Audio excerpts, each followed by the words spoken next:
The wind tore across the plains so hard it snapped a canvas cover clean off a wagon and sent it tumbling into the snow like a ghost in flight. 4 oxen stood dead in their traces, half frozen, eyes glazed with a rime of ice. The wagon tongue slumped to the side like a broken limb. Beside it, a woman clutched her swollen belly with one hand and braced herself against the wheel with the other, her breath shallow, ragged, and white with frost. Her name was Clara Whitlock, and though the men had left weeks ago, claiming they'd return with help, she knew in her bones they were never coming back. The baby wasn't due yet, not quite, but it pressed low in her belly, and every step now felt like walking with stone weights strapped to her hips. She'd wrapped a patchwork of wool and linen around herself, but the wind bit through it all. At her feet, the snow was drifted so deep around the base of the wagon that it rose higher than her knees. 4 more wagons sat crippled nearby, 2 with broken axles, one flipped entirely on its side, and another with its wheels removed and leaning like a derailed coach in the brush. Here, in the low hollow where they'd all pulled off the trail for a night's rest 2 weeks ago, the ground had turned into a basin for snow and death. She wasn't alone. There were 2 other women, both younger, both shivering beneath furs inside one of the wagons. A boy of about 12 named Eli,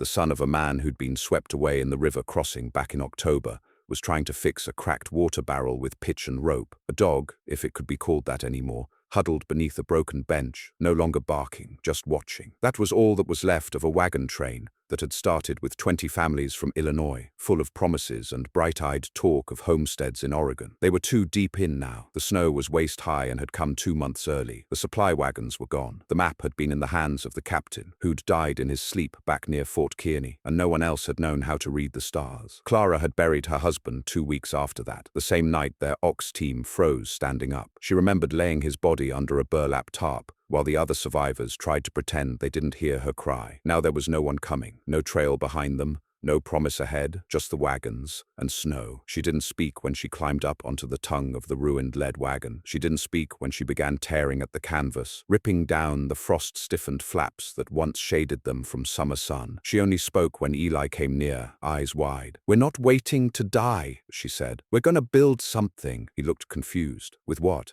With what's left. Her plan wasn't born of brilliance. It came the way desperation always did in the wild, like a cracked voice whispering inside your ribs until you were too cold and too hollow to ignore it anymore. She figured the wagons, busted as they were, still had bones. The wood was solid. The wheels, most of them, still round. She remembered her husband, Jonas, once talking about how the Sioux in the north would winter in dugouts and hide tents insulated with mud and bark. Not because they were primitive, but because they were smarter than white men in winter. She wouldn't be burying her baby beside Jonas. She wouldn't let these children die while the empty prairie swallowed them one by one. So she took what strength she had left and got to work. By dusk, she'd pried every board she could reach from the flipped wagon's undercarriage. Her hands were bloodied, her knuckles split. Eli gathered what he could from the other wrecks: spare boards, broken chairs, even parts of a stove they'd once shared between wagons. Clara made the call to break into every storage trunk still intact, no matter who it had belonged to. "Ain't thievin' if they're dead," she muttered when she saw the look on the other women's faces. "And ain't no use if we die next." She didn't know what she was doing exactly, but she knew one thing: the wagons had to come together, literally. She envisioned a shape like a horseshoe, the way soldiers sometimes made a corral when danger came. The wagons would be leaned and stacked to make 3 sides of a square, low to the ground, and she'd take apart the others to wall in the gaps. The center would be dug out, deep and low, with the canvas laid over the top and packed down with snow to trap in what little heat they could gather. It sounded insane when she said it aloud, but when the winds picked up that night, and she saw frost creeping across the faces of the younger women in their sleep, Clara didn't care how insane it was. She dug with her bare hands. She ripped apart the wagons that once carried cradles and wedding dresses and bolts of calico. None of that mattered now. Every minute of labor felt like a challenge to her body. Her hips screamed, her back spasmed, but if she stopped moving, she feared she'd never move again. They worked through the night. Clara gave orders like a woman twice her size, and Eli followed them with more discipline than any grown man. By morning, the hollow was nearly 3 feet deep in its center, ringed by broken wagon frames jammed into the snow like a fence. Clara burned the wagon wheels to start a fire and used the iron rims to build a crude stove basin that radiated just enough warmth to keep their breath from freezing. The 2 younger women,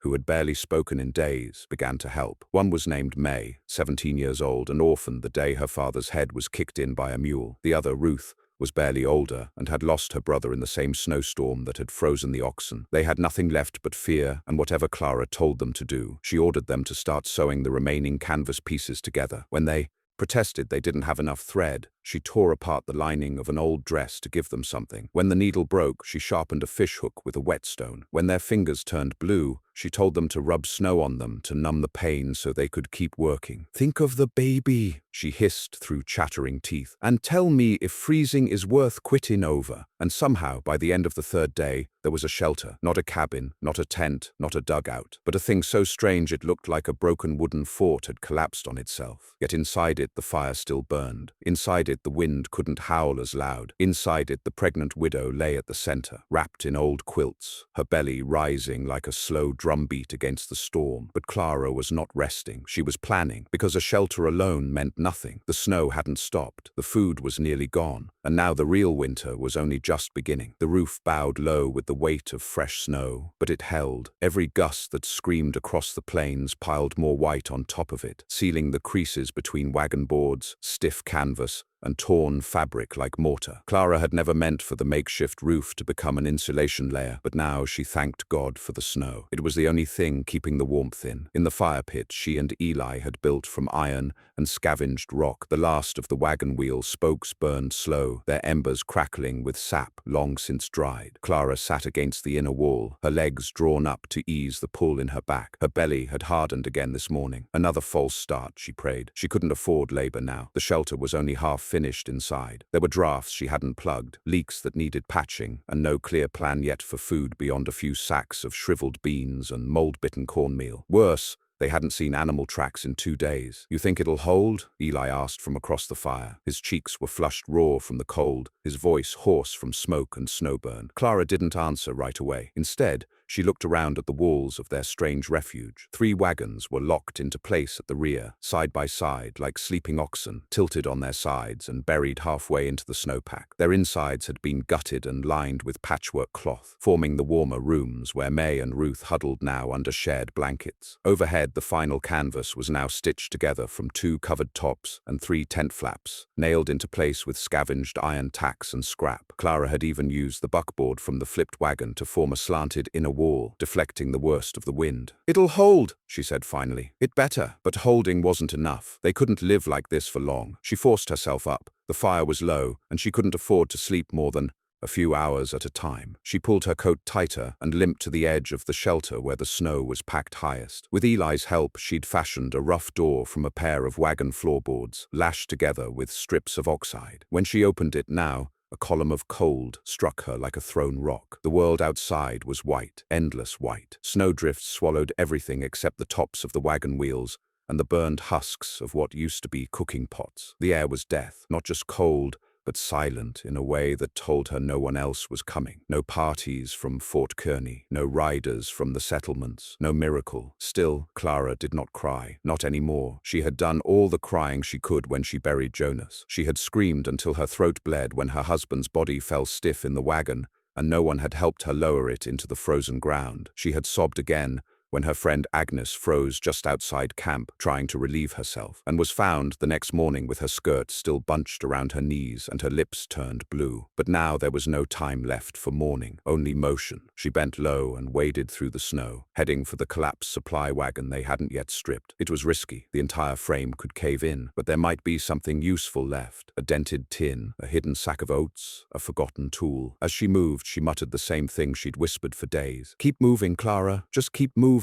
She reached the wagon and braced herself against the edge. The snow had bent the axles and split one of the wheels, tilting the wagon at a steep angle. She jammed her arm beneath the canvas flap and rummaged blindly, her fingers wrapping around hard metal, wood, frozen cloth. At last, she yanked free a rusted lantern, a half-empty jar of lard, and a bundle of something too stiff to identify. Her heart skipped when she found a small bag wedged in the rear corner. She tore it open with numb fingers and let out a breathless laugh. Apples, dry, wrinkled, and hard as stones, but apples, 6 of them. She cradled them like treasure. "Clara!" Eli's voice rang from the shelter. "Come quick!" She dropped the flap and trudged back, clutching the apples against her belly. When she burst through the door, the warmth nearly knocked her backward. Eli met her eyes with fear. "It's Ruth," he said. "She's coughing blood." Clara rushed to the corner where Ruth lay, bundled in furs. Her face was a pale sheen of sweat, her lips cracked. She was burning up. The girl coughed again, and red spattered the blanket. Clara touched her forehead and nearly recoiled from the heat. "Pneumonia," she whispered. "God help us." They had no medicine, nothing stronger than willow bark tea, and they'd used the last of it 3 nights ago. Clara pressed a cloth to Ruth's lips and tried to soothe her, but the girl's chest rattled like broken glass. She wasn't going to make it, and yet she couldn't say that. Not to May,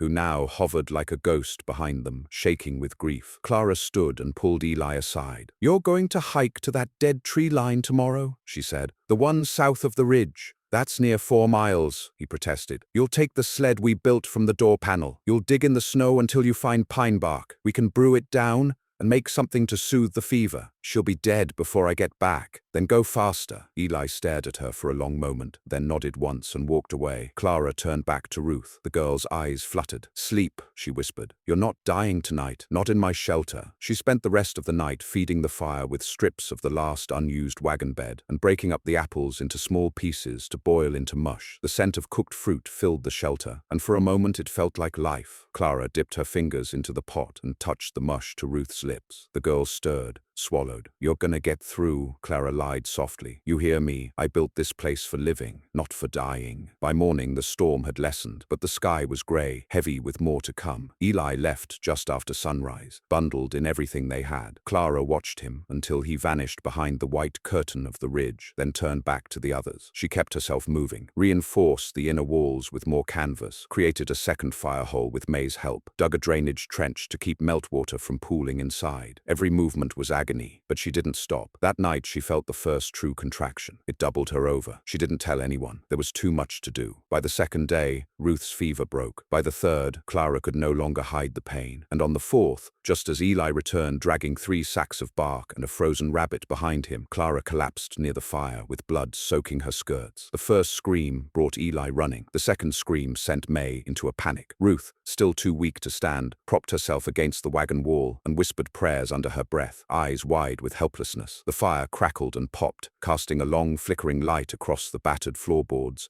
and uneven dirt. Clara lay writhing in pain near the center of the shelter, one hand clenched white-knuckled around a length of cloth, the other pressed to her swollen belly as the contractions surged in waves that left her breathless. Eli dropped the pine bark, snow still frozen in his hair and beard. "What do I do? What do I do?" May stood frozen, pale as wax. Clara gasped and tried to speak, but only a moan came out. Her back arched, her face twisted in pain. Then she seized Eli's wrist with a grip so tight it left nail marks. "Boil snow," she hissed. Clean water. Rags. Knife! Boil that too! Now, go!" He blinked twice, then scrambled for the cooking pot, dumping out the rabbit and plunging it into the fire pit with fresh snow. Clara screamed again, and the sound bounced through the wooden ribs of the shelter like a saw against bone. May stood frozen until Ruth barked her first word in days. "Help her!" and then stumbled forward, tears streaking her dirt-smeared face. Clara was in labor, and there was no doctor, no midwife, just scraps of training from her mother back in Iowa, and memory half shattered by fear. This was not how she imagined birth, not in the dirt, beneath torn canvas and wagon wood, surrounded by children, not with the wind howling outside and death only a few degrees away from slipping back in. But this was how it would happen. She had dreamed of giving birth in a warm cabin, of Jonas beside her, holding her hand, of a cradle by the hearth and neighbors bringing food in celebration. Instead, she lay on blood-streaked rags, biting down on a leather strap as another wave of pain crushed through her like a hammer. She felt her body splitting, tearing, grinding itself towards something inevitable. Each breath tasted like smoke and cold iron. It went on for hours. Screams turned to groans, groans into dry, shuddering silence. Eli boiled snow twice. May tried to remember how her older sister once described a birth back in Ohio. Ruth forced herself to kneel beside Clara, whispering encouragement with what strength she had. The wind never stopped. It howled like a beast trying to claw its way inside. And then, just before the fire burned low, Clara gave one last cry, and the baby came, silent, silence, a frozen heartbeat of silence. Then a shrill wail, thin but alive. Clara collapsed back, tears rolling down her cheeks, lips parted in exhaustion and disbelief. Ruth took the baby with trembling hands, cleaned it with the boiled cloth,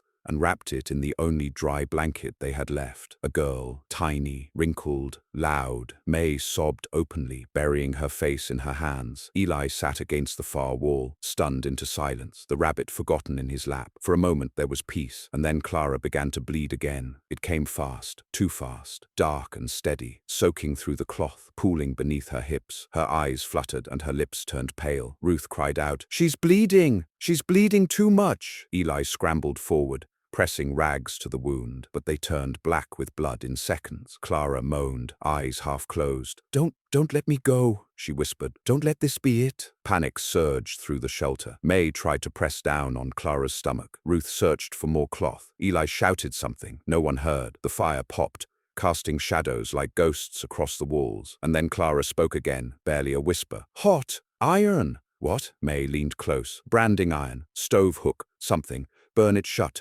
You'll die." "Then I'm dying now." Eli jumped to the stove pit, rummaging through the iron scrap until he found the jagged rod they'd used to shift coals. He plunged it into the flame. The metal hissed. Ruth looked away. May held Clara's hand and wept. The baby wailed louder, and Clara, already fading, gritted her teeth and nodded. Eli pulled the iron out. It glowed red. He pressed it to her. The scream ripped through the shelter and echoed off the hills beyond. Then, silence again. But Clara was still breathing. The bleeding slowed. Her body went limp, but the color didn't fade entirely from her face. She was still here. By nightfall, she was asleep. The baby nestled against her chest, her breathing shallow but steady. Eli kept the fire going all night. Ruth whispered prayers. May finally slept with her head against the wagon wall, one arm still shaking. And outside, the sky turned black, and snow began to fall again. But inside, for the first time in weeks, there was warmth and the sound of a new life crying against the cold.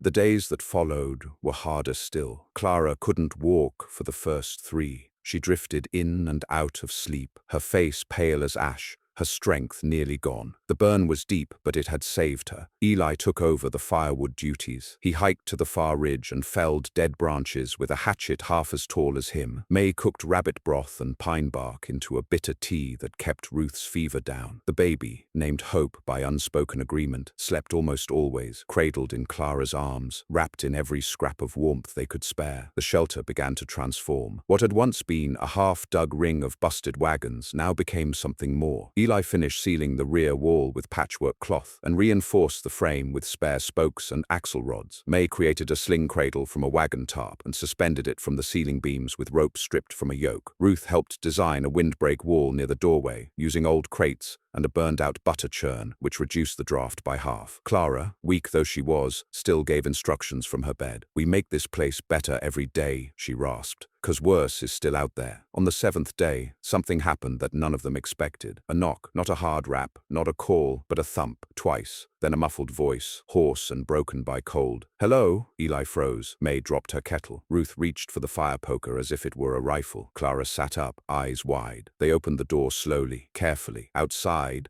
half buried in snow, was a man, bearded, frost-bitten, his hands swollen and bleeding. He collapsed forward into the doorway the moment they opened it, his weight toppling Eli. Behind him, barely visible in the dusk light, were 2 others, another man limping, dragging a sled, and a woman with frost-coated braids. All 3 were barely alive. Clara's voice came through the smoke. "Get them in here, now!" They dragged the strangers inside, laid them near the fire, wrapped them in what warmth they could. The man who'd fallen first stirred and whispered, "We saw the smoke. Been lost 3 days."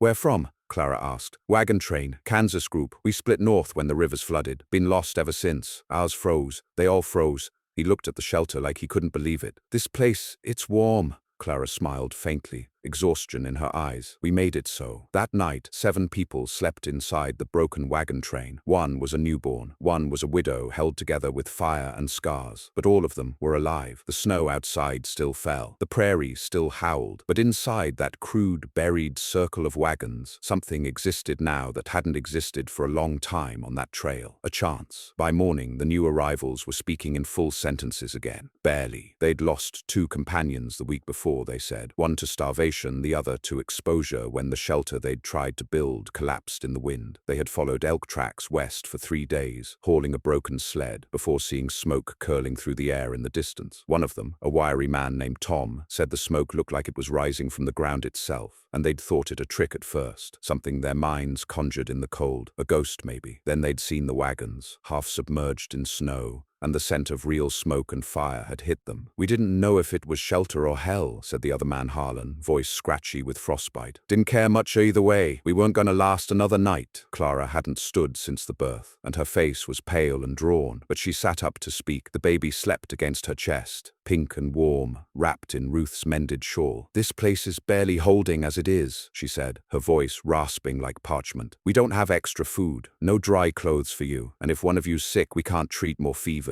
Tom bowed his head. "Understood. We'll move on if we have to. Just wanted one warm night before we freeze again." Clara didn't answer right away. She looked around the shelter, at the blackened stovepot simmering with bark tea. At the wall, May had just finished sewing tighter with strips of wool. At Eli, already sharpening the iron hook near the fire, always ready to do what had to be done. At Ruth, who hadn't smiled since they lost her brother, now quietly cooing at the baby beside her. "No one moves on," Clara said. "Not unless they're walking." The men looked stunned. The woman who'd not spoken yet finally looked up and nodded. Her name was Elsie. She had lost her infant daughter in November. Now her arms hung empty, and her eyes never left the tiny bundle that was Hope. But she didn't ask to hold her. She only watched, with a reverence that didn't need words. That day, the shelter changed again. Eli led Tom and Harlan out to the supply wagon with what tools they could spare. Together they hauled back boards, hinges, and even the rusted remnants of a barrel stove long since abandoned. Clara directed from her cot like a general in the war she never asked to fight. "You two dig," she ordered. "You two reinforce the south wall. That snow's gonna push in by next storm." They did as told, without question. There was no room left for pride or argument in that hollow of half-buried wagons. Only motion, only purpose. They spent 4 days rebuilding the outer wall, using the new boards to form a lean-to extension that expanded the shelter just enough to sleep 7 without stacking bodies. They buried the walls in snow on purpose, packing it in tight to seal out drafts. Inside, they stripped out the last of the canvas and doubled it against the ceiling. Eli engineered a flue from old stovepipe and wagon wheel rims,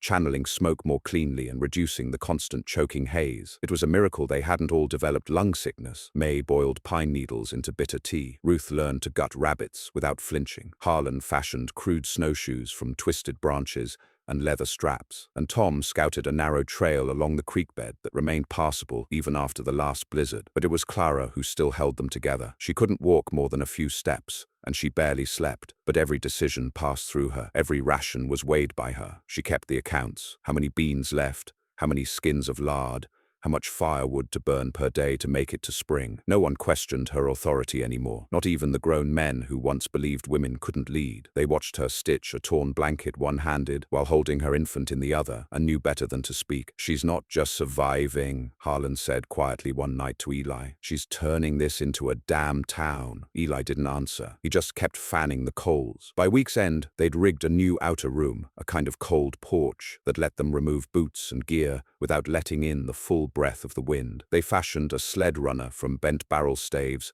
and used it to haul snow to melt for water. They hung strips of rabbit meat over the fire pit, drying it into jerky. It was barely enough, but it was something. And then came the worst storm yet. It hit with no warning. Just a sudden drop in temperature and a roar like the sky itself had cracked in half. The first gust tore loose the makeshift door. The second buried the outer trail under 5 feet of snow. The third drove ice pellets sideways into every gap in the walls like shrapnel. They scrambled to brace the structure. Eli and Harlan used their backs to hold one wall in place, while Tom jammed wagon spokes into the ceiling to keep it from caving. May and Ruth dragged the firebox to the center and stoked it high. Clara gritted her teeth, bundled Hope against her chest, and barked instructions over the wind. For 48 hours they didn't sleep, just braced, sealed, prayed, worked. At one point the roof sagged nearly a foot, the snow above so heavy it bent the iron nails. They had to crawl out the back one by one with crude shovels made from pan lids and dig trenches just to release the pressure. Eli collapsed twice. Tom's fingers went blue. Ruth had to be hauled inside when her boots iced solid to the floor, but the shelter did not fall, not this time. When the storm finally passed,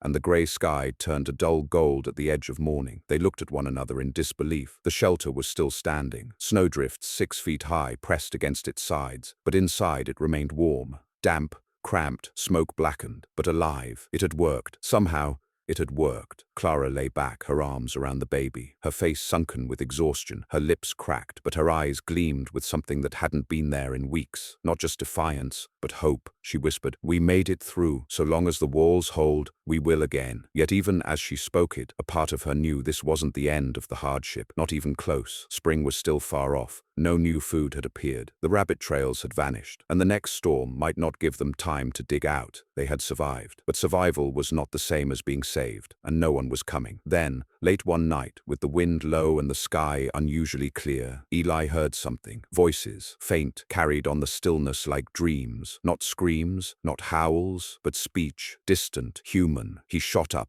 ran to the edge of the shelter, pulled back the flap. In the moonlight, on the far ridge above the creek bed, 3 figures moved, carrying torches. One waved. Eli! Clara shouted from her bed, hope in her arms. What is it? He didn't answer at first. Then, people! Alive! Heading this way! He ran for his boots. Tom and Harlan were already rising, grabbing coats. May clutched Clara's arm, eyes wide. Do you think it's a search party? She asked. But Clara's heart sank with something colder than fear. No, she whispered. Not unless someone out there knows we're here. And no one did. They stood just inside the cold porch, boots half-laced, staring through the slit in the patchwork door. The 3 torch-bearing figures moved slowly down the far ridge like shadows in a dream, flickering in and out of view behind low mounds of snow. The torches bobbed, steady, deliberate, not frantic, not lost. That scared Clara more than anything, because if it was a rescue party from any nearby post, they'd be yelling, waving high. They'd have horses or sleds, or at least a clear trail. They wouldn't move so quiet. They wouldn't approach a snow-covered shelter in the middle